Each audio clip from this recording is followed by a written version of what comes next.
هلا في الفريندز هاوس وعندنا محاضرة مع ميسة إن شاء الله. هي لا أنا ما حاعطي المحاضرة، الشيخ حمزة حيعطي المحاضرة، وفي أخوات أخريات عن الموضوع هو الإيمان والحركة النسوية، وفي ناس زي ما أنتم شايفين كثير بيستنوا، حنتكلمهم بسرعة وحندخل على طول. يلا سلام. You know we were supposed to leave yesterday and we thought it's a pity. Come on, one day different, it will make a difference. Yeah. So we stayed just for Sheikh Hamza's.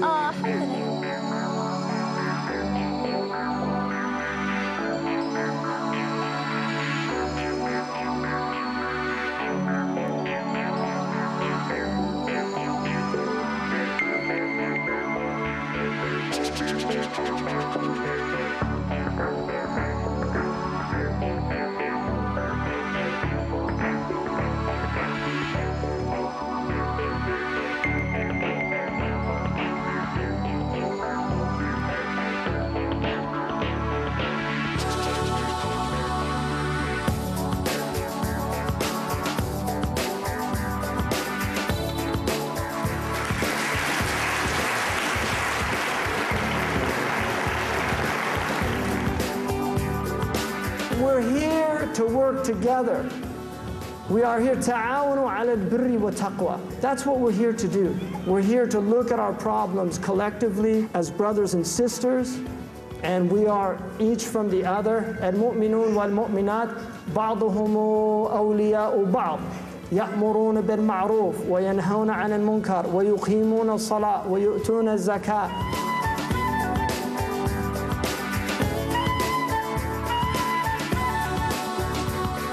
Allah said, "Udkuruni adkurkum." Remember me and I will remember you. And one of the ways He remembers these people is He keeps them on the tongues of people until the end of time. أقول قولي هذا واستغفر الله. جزاكم الله خيرا والسلام عليكم.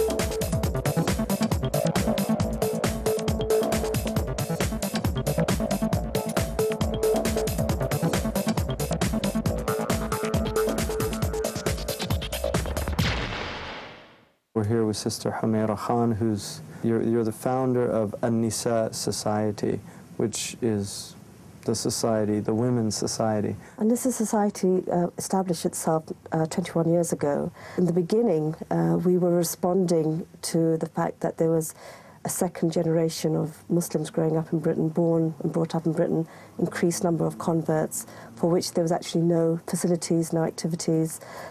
We were sort of ignored by the Muslim organisations as much as by the government and service providers.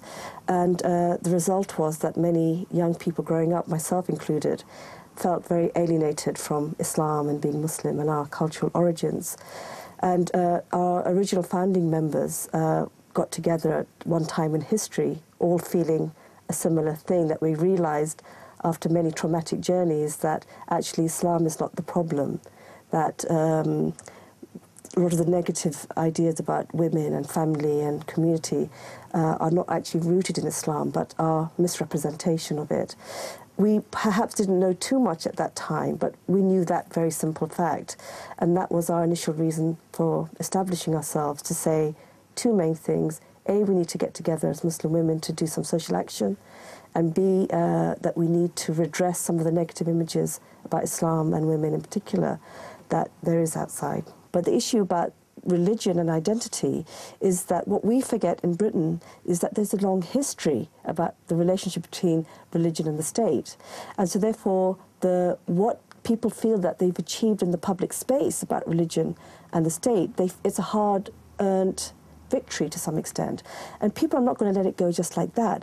And some of it is not bad. And we should not think that everything that is done in a secular Western context is bad. And there are things that we can certainly draw from in those traditions. But then the way they perceive us as people who proselytize. And when you're talking with government and service providers, they want action, they want you to give them some solutions, and they want a partnership in that sense. I'll give you an example. Sexual health work. What happens is there is a big issue of sexual health, lack of information. within the Muslim community, resulting in a phenomenal amount of problems, abuse, neglect, as a result of not being aware about sexual health within an Islamic framework or any framework. Who sees these problems? It's the social services or the education department, whoever. They see people who have the problem. And they see a failure of our community. So then they come to you and say, we have an increase of women, as we were told recently here in this table, that there's been a significant increase in teenage pregnancies of Muslim girls who are not married. Okay, and they said they went to a national Muslim organization and they said, but we don't have that problem because Islam says you can't have sex outside of marriage. So what's happening? People are getting in that situation because people are vulnerable and easily exploitable for lots of different reasons, and therefore what you need to do is you need to then have... There's a breakdown. I mean, there's a breakdown, but how do you address it? Is that you have to see, the state's going to address it, and the state's going to address it by contraceptives, and teaching people how to community. But they come to you to say, teaching people how to fornicate with responsibility. And it's about saying that, you know, we shouldn't feel ashamed. We don't have to be the poor relation in this discussion. We can contribute and maybe we can learn from each other. And in fact, I did actually produce for النساء a series of books on sexual health from a Islamic perspective. I mean, it wasn't rocket science or anything, but it was a very basic resource for ordinary people to have some kind of touch base with that subject. What do you say, though, in these books? Because, I mean, it's such a... You know, it's a very sensitive topic for the Muslim community, and you know. But actually, there's a lot of denial, isn't there? Yeah, there's a lot of denial. When you research it, do you think there is? There's a phenomenal amount of denial, but it's changing. A lot of things are changing, but it's just at the beginning of change. Because everything's erupting in our faces. You know, fornication's been around. I mean, there was fornication in Medina at the time of the Prophet ﷺ, so it's been around. But you know, if you look at an apple rots slowly, and initially, you know, a small amount of rot, the apple's still edible, and you just take out the. But as it increases, there's a certain point when it's just not. The society is completely in social disintegration. But can I just focus on that point? But the fact is, a girl gets pregnant outside of a responsible relationship, let's say, outside of marriage. Immediately, it's the girl's fault, right? And the fact is that if Muslim girls are getting pregnant, it's usually by Muslim men, 9 out of 10 times, and there's no sort of concept that maybe there's some responsibility towards the guys too. And so therefore, in a sense, it's a whole breakdown of a whole context. And I think why it's shocking for when you hear about girls is because girls tend to be usually more protected. And if girls are no longer protected, then it's a problem. And a lot of the Sharia is designed to protect women from those type of situations, not being without a mahram. But here you have young girls who are like in mixed schools. They're going to schools. Yeah, they're going to schools. Yeah, exactly. But see, that's why, I mean, I don't send my boys to school. When I see my boy right now, my 12-year-old, when I see 12-year-olds like him in our neighborhood, they're already having girlfriends. And there was a scandal in our middle school, a sex scandal in our middle school right down the road, and this is girls were being sexually abused by the boys in 7th grade. So that's what's out there. So if you're putting your children, but how do you deal with it? But how do you do it? Because not everybody can afford to teach their kids. But you see, the point about it is you've got to start right. This is where you have to support families right from the beginning, and you have to break down the sort of information. What happens is the information that Muslims are getting, ordinary Muslims are getting, is actually too much more than they can handle. It's like putting a fuse in a socket, which is too powerful for it. Religious information. Yeah, like this is a lot. No, not even just that. Or what? I think one of the more positive things of our times that Muslims are really keen to know and learn, right?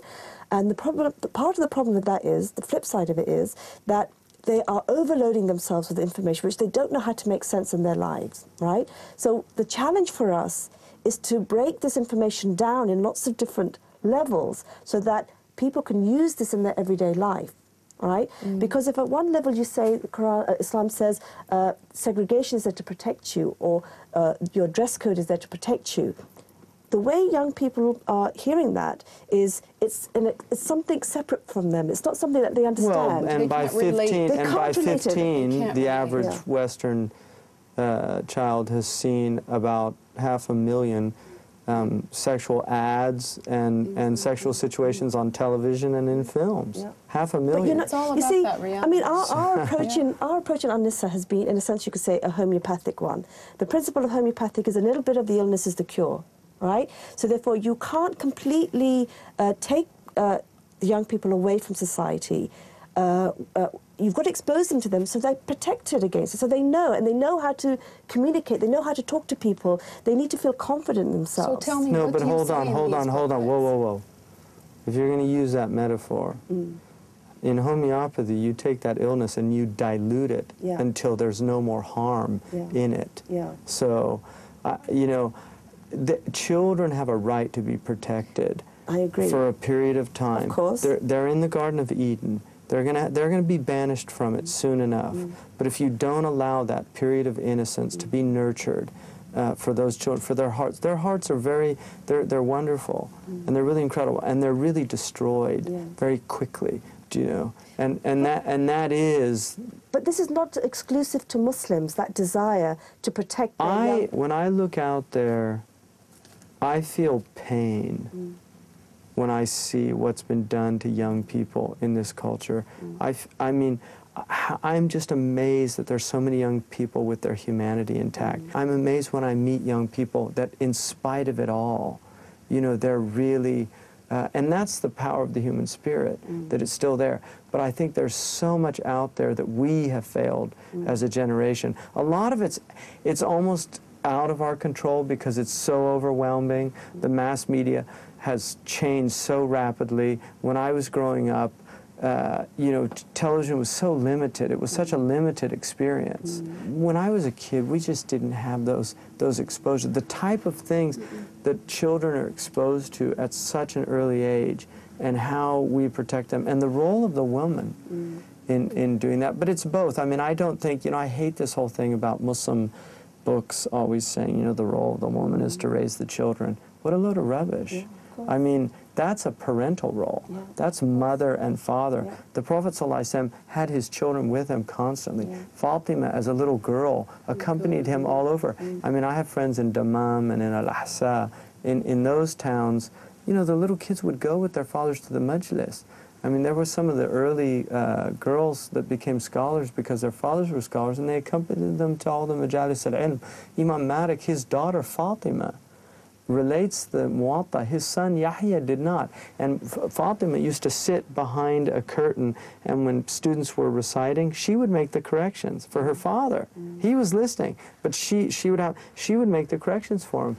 And he used to say, when he'd see his son Yahya, he'd say, "Subhanallah, glory to the one that didn't make this an inheritance." You know, because in inheritance, the male gets more than the female generally. Not always. So he just said, "Subhanallah, you know, glory to the one that didn't make knowledge like he made inheritance," because his daughter, she got the portion of the knowledge and his son didn't. In relationship to what you're just saying, is that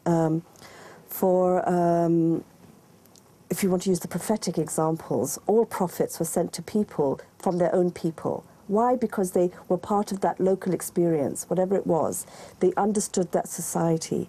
And the principle of any social action or any sort of work we must do must be with an awareness of the reality of what's happening in people's lives, whether we like it or not. And so, therefore, the strategy that we have must come and provide various levels of support and initiatives for the reality. And then you eliminate people's weaknesses and their insecurities, you strengthen them, and then you encourage them to go to the higher spiritual place. Well, I know, and you can talk about that for people out there. For me personally, though, it's like dice. You know, it's just, if you know, you put your kids out there, and you're just gambling. I mean, that's the way I view it. But you see, you're gambling with your kids even in the Muslim world. You know, I think being in the Western world doesn't. That's why I wouldn't put my kids in schools. Yeah. With, you know, people talk about socialization, and I just say that's the whole point. I don't want them socialized. But then you see, like the example you gave in the beginning about women who are not victims and who are very confident and had good relation with their fathers. There are many Muslims who are making those conscientious decisions about their families and doing a good job. But the reality is they're a minority. Yes. And the reality is that the majority is floundering. I agree with you. So how do we take initiative And that's for that? exactly what I was saying. I was saying denial, because of personal experience, there's a lot of people that tend not to be aware of just how bad it is out there for a lot of people. Because the reality of the majority will affect the minority. On that note, I want to say thank you for giving us the time, Amira, and may Allah increase your tawfiq and the tawfiq of the organization, inshallah. And I really hope somebody sends you a big check. Yeah, you get a fixed place. So, Assalamu alaikum. Thank you. May Allah Thank you. increase you.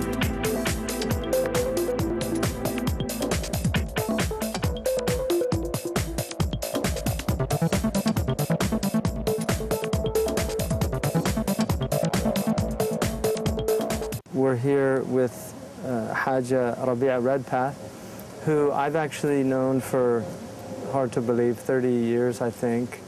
And your husband, Sidi Abdul Aziz, rahimahullah, was one of the people, when I first became Muslim, that took me under his wing and helped me quite a bit. You come from a very old English family. That's right. Yes, I think your mother was actually a lady. That's right. Yeah. When you became Muslim, maybe you could just describe, first of all, what that transition was, and then also how your family reacted to that.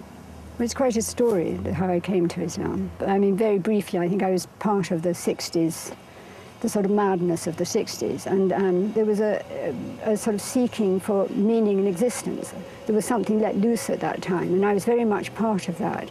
I got involved in Tibetan Buddhism, and I was put into a retreat for a week.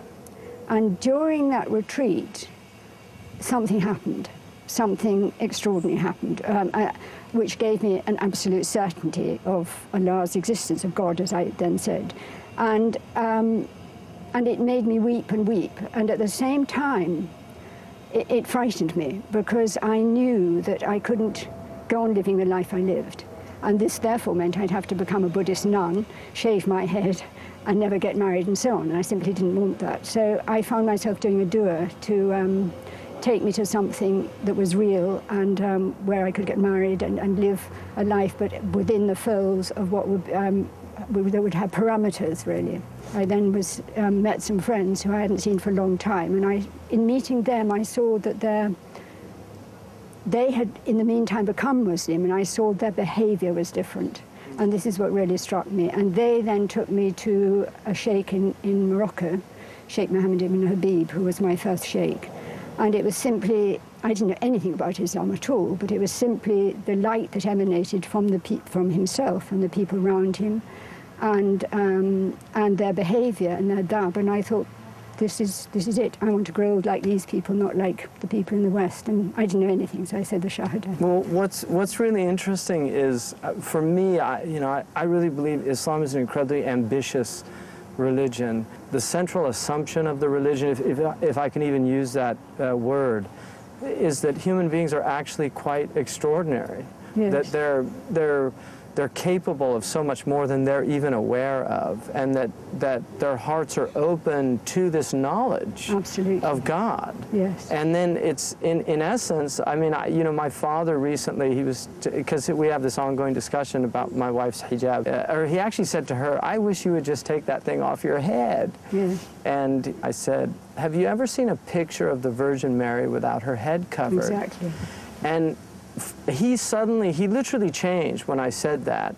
And he said, is that what that represents? No. Yeah. He could relate. Yeah. He could relate to it. Suddenly he saw it in a different light, that it really was about something much deeper than just some piece of cloth on the head. It was something much deeper.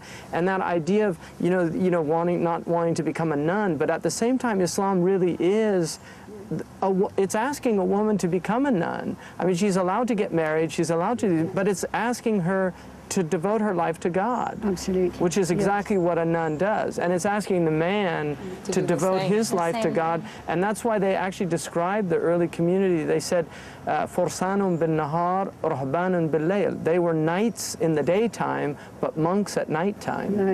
You know, it's a beautiful description of that early community. And I really feel that aspect of our religion is diminishing. Yes. That spiritual depth of our religion. Exactly. Do you have any thoughts about that? Well, I think what you say is very, very clear, and that what seems to be, because we can see how over women's issues it's always brought up about how the women dress, to the exclusion of really looking at anything else. It's exaggerated too much, the importance. It is vitally important because we're asked to dress modestly. But it becomes the central issue about women, yes. And there's no doubt about it that I think what is lost now is the inwardness, the inward aspect, which joined with the Sharia of Islam, you become a full Muslim. If I may give an example, actually, of that, which is something which happened to me when I first became Muslim, because I became Muslim through this particular sheikh. Everybody I met would lower their eyes, like the Prophet ﷺ said that men should lower their eyes to women, and they would go salam alaikum like this, which would elevate one and give one a sense of respect.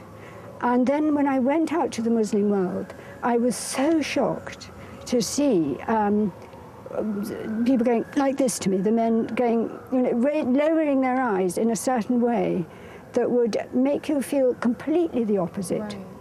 That would make you feel belittled, that you were worthless and that you were no good. And what I realized was it's simply where it comes from, in the man's being, in the person's being, that the Sharia is given life and body through the inner aspect, because these were two opposite results. I think that aspect of our religion, ihsan, which the Prophet ﷺ described it as really the pinnacle of the religion, and it's really about being God conscious. I want to thank you for coming, spending the time, and may Allah continue to give you tawfiq. باقي 5 دقائق. 5 دقائق. يعني 8:15 هم قالوا لك السيارة برا. بس احنا بعدك على طول الساعة 9. حاشتاق لك كثير. ايه والله. باي. Thank you so much. انه جايين هن مشان ياخذوني، بس لانه في مطر. زكريا جايه بس لانه في مطر ومشاكل بالطريق تأخر شوي. بس يا ريت انه جايه معكم انا على السعوديه، بس ان شاء الله المره الجايه رح اشتاق لك كثير